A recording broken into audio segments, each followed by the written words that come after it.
In the desert of northern Burkina Faso, massive trucks that didn't exist in official records followed a mysterious route every night. These trucks were carrying one of the world's most valuable minerals, uranium. But this mineral wasn't going to Burkina Faso's treasury. It was heading to secret facilities thousands of kilometers away. When Ibrahim Traoré learned this truth, he discovered that he was facing not just a company, but a dark alliance trying to control the global nuclear energy market. This discovery would initiate the most dangerous battle he would fight for his country's future. So how did Ibrahim Traoré notice this secret operation? How deep did the uranium conspiracy go? And why would this struggle put his life in danger? Setting the context. The beginning of this story dates back to the final months of 2023. Ibrahim Traoré had launched a comprehensive project to inventory his country's natural resources. He aimed to determine the true potential of Burkina Faso's gold, manganese, and other valuable minerals. During this work, a discovery by geologist Dr. Aminata Kone would change everything. Dr. Kone had detected much higher uranium reserves than expected in the country's northern regions. "Mr. President," Dr. Kone said excitedly, "this isn't just reserves. The size of these reserves could make Burkina Faso one of the world's leading uranium producers." However, when Ibrahim Traoré heard this good news, one detail caught his attention. In Dr. Kone's report, there were traces of unexpected activity in some regions. First, suspicious traces. The strangest part of Dr. Kone's report was the soil samples from the northern regions. In areas with high uranium concentration, the soil samples seemed to have been systematically processed. "This is very strange," Dr. Kone said while presenting her report. "Natural uranium deposits don't leave such regular traces. This resembles traces of professional extraction operations." Ibrahim Traoré immediately assigned intelligence chief Colonel Mohammed Sankara. Sankara's mission was clear: investigate what was happening in these regions. Sankara's first discoveries were worrying. In the northern regions, heavy vehicle traffic not found in official records had been detected. These vehicles were particularly active during night hours and followed strange routes. "Mr. President," Sankara said while presenting his first report, "this isn't just illegal mining. This is a much more organized operation. Secret truck convoys." Sankara's team obtained surprising footage during their tracking work with night vision cameras. Every night, convoys of 15 to 20 vehicles were leaving the northern regions and heading toward the Niger border. These trucks weren't ordinary vehicles. They were equipped with special protection systems, radiation shields, and tracking prevention technologies. Most importantly, none of them appeared in official records. "These trucks are ghosts," said Sergeant Paul Ouedraogo, a technician from Sankara's team. "Fake license plates, unidentified drivers, and routes that don't exist on maps." Sankara immediately organized an operation to follow one of these convoys. The results revealed the dimensions of the problem. When the convoy reached a small town on the Niger border, a facility that shouldn't exist on Burkina Faso soil was discovered: a fully equipped uranium processing facility. The facility beyond borders. Secret surveillance at the facility on the Niger border revealed the true dimensions of the operation. This facility was receiving uranium not only from Burkina Faso, but also from Mali and Niger. The facility's capacity was shocking. It could process 50 tons of raw uranium per day. But the most important question was where this processed uranium was going.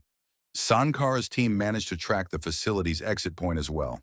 The processed uranium was being transported to Benin port in special containers, and from there sent to unknown destinations via transoceanic ships. "Mr. President," Sankara said while reporting these discoveries, "we're not just losing our resources, we also don't know where these resources are going. This uranium could even be used in nuclear weapon production." As Ibrahim Traoré listened to this report, a cold expression appeared on his face. His country's most valuable resources were being stolen and possibly used for purposes that could threaten world security. The corporate network. As Sankara's investigation deepened, the corporate structure behind this operation began to emerge. The company operating the facility was, on paper, a local firm called Niger Mineral Development Limited. However, deeper research showed that this company was actually part of a much larger network. Niger Mineral Development was a subsidiary of the Switzerland-based Alpine Resources International Company. Alpine Resources' ownership structure was a complete labyrinth. The company's real owners were hidden through holding companies in multiple tax havens. "This is a matryoshka doll," said financial analyst Fatou Diallo from Sankara's team. "Every company you open reveals another company inside. Finding the real owners is almost impossible." However, Ibrahim Traoré didn't give up. A more aggressive strategy was needed to reveal the true face of this network. Inside information. Following Ibrahim Traoré's instructions, Sankara managed to convince one of the workers at the facility. This worker was a young engineer named Moussa Traoré, who was uncomfortable with some practices at the facility. "Nothing they told me is true," Moussa said in the secret meeting. "They told us this was just mineral enrichment. But what we're producing is uranium of the purity used in nuclear reactors." What Moussa described confirmed the fears. The facility had equipment that enriched uranium up to 20%. This level was necessary for nuclear reactors, but was also a level close to weapon production. "Worse," Moussa continued, "some batches are being enriched to even higher purity. I've seen enrichment up to 40%. This level can be used for nuclear weapon production." When Ibrahim Traoré received this information, he fully grasped the seriousness of the situation. This wasn't just resource theft. It was a global security threat. International dimension. With information obtained from Moussa, Sankara began investigating the international dimensions of the operation. Alpine Resources' other operations showed the existence of similar facilities in different African countries. Similar operations were being conducted in Mali, Chad, and even Congo. The same model in each country: facilities operating under the guise of local companies, convoys transporting extracted minerals via secret routes. "This is a continent-wide operation," Sankara told Ibrahim Traoré. "They're trying to systematically extract and control Africa's uranium reserves." The most worrying discovery was about the identity of the real power behind this operation. Among Alpine Resources' main investors were major defense companies operating in the nuclear technology field. One of these companies was Eurasian Nuclear Technologies, which developed nuclear reactor technology. The other was Global Defense Solutions, a military technology firm. The complexity of control. Deeper research conducted at Ibrahim Traoré's instruction revealed how sophisticated this network was. They weren't limited to just uranium extraction. They were also trying to control the global nuclear fuel market. The network's strategy had three phases. First, extract uranium from Africa at low cost, then enrich this uranium in high-technology facilities, and finally sell the enriched uranium at high prices.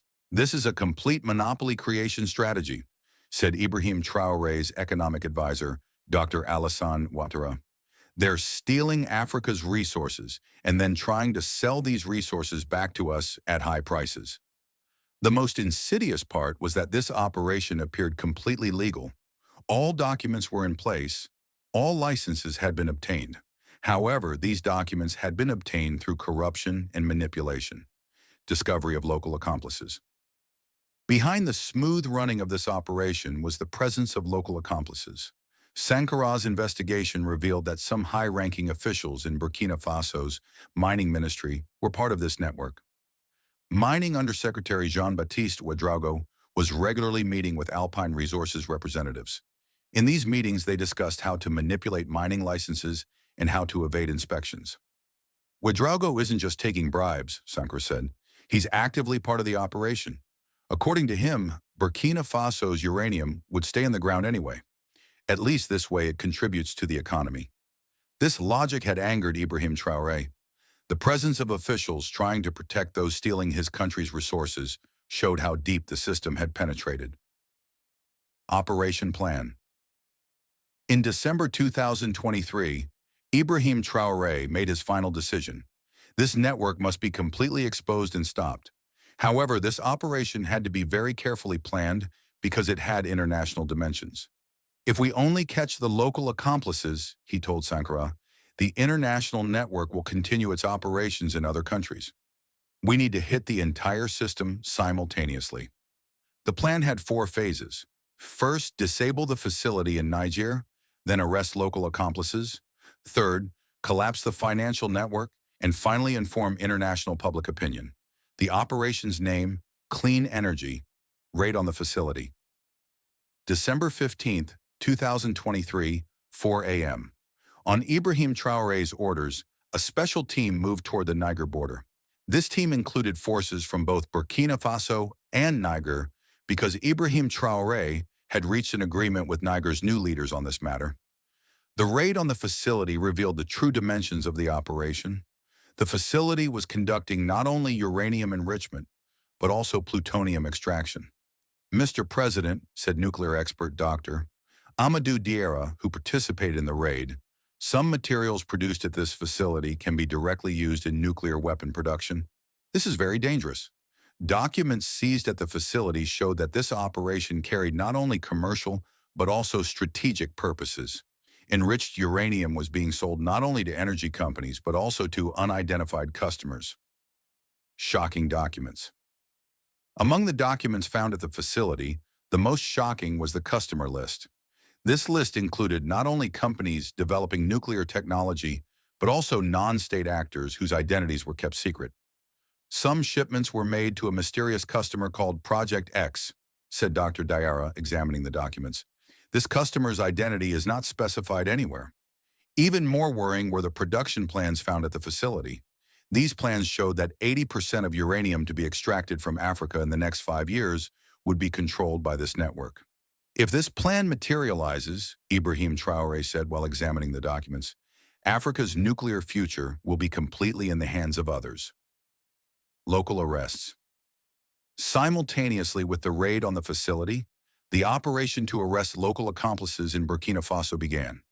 Mining Undersecretary Jean-Baptiste Ouedraogo was caught at his home with 500 million CFA francs in cash and secret agreement documents with Alpine Resources. Faced with the question, where did this money come from? Ouedraogo broke down. They threatened me, he said while crying. I had to make these agreements to protect my family. However, emails found on Ouedraogo's computer showed voluntary cooperation rather than threats. We must accelerate the operation, he wrote in one email. Traoré is starting to get suspicious. Strike on the financial network. The third phase of the operation was to collapse the network's financial structure. Following Ibrahim Traoré's instructions, all Alpine Resources accounts in Burkina Faso were frozen and the company's assets were seized.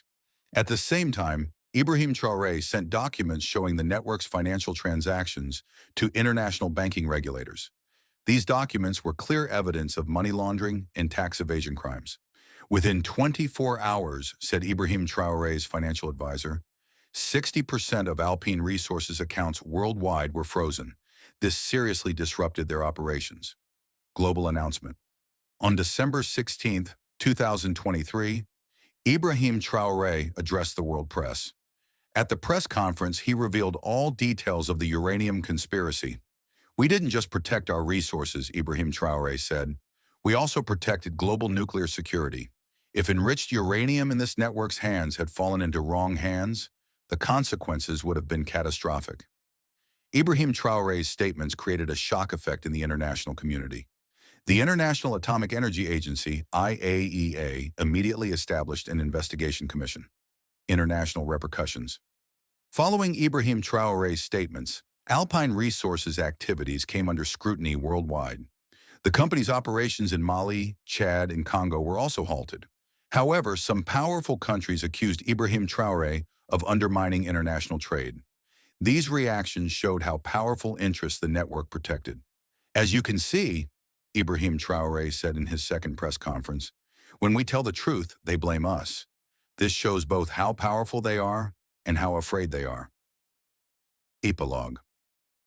The exposure of the uranium conspiracy was an important victory for Ibrahim Traoré in his struggle to protect Africa's natural resources. This operation showed that resource wealth brings great threats, as well as being a blessing. Ibrahim Traoré's struggle was important not only for Burkina Faso, but for all of Africa.